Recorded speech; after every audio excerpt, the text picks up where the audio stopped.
We can rewrite these radical expressions in exponent form, and we can do the reverse. We can write a rational exponent into its radical form.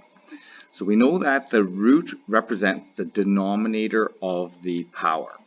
Okay, so the rational power is going to be, the numerator is our power, the denominator will be the root.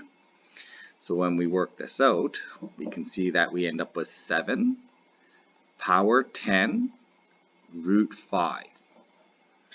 Well, that ratio of 10 to 5 is really a 2 to 1 ratio, and the ratio of the powers we can simplify into a power 2.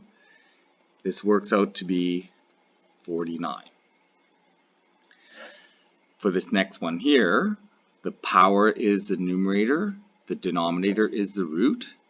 So when I rewrite this, I'm going to start with the power 9 to the power 2, that's my base, and then the root is the index of that root. Okay, so the denominator becomes the index of the root. Be careful when you apply powers. The base, you have to recognize what is the base. The base is a, not 2a. Okay, so the 2 is completely separate.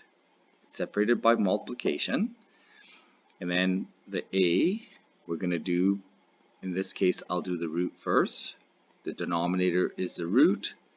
The numerator is the power. And since powers and roots are the same, they're just opposites of each other, they can be done either root first, power second, or power first, root second. Just like we can do times before divide or divide before times. It really doesn't matter.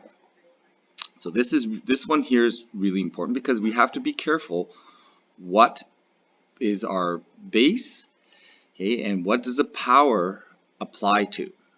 Okay, so in this case, the 3, we have to recognize that 3 is completely separate from the root.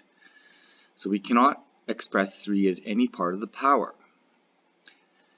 The base of x only has a square root on it, whereas the base of y has a power 5 and a square root. So it needs to have the power 5 in the numerator, root 2 in the denominator. So we can generalize then that in the rational exponent form, the numerator is the power and the denominator is the root. And it's really important, and these two examples here are very good examples where we have to be really careful of where we apply that root and power. That power only applies to the base y. That root applies to both the x and the y, not the 3. So we have to make sure, because these are powers now, we have to make sure we apply the powers to the correct bases.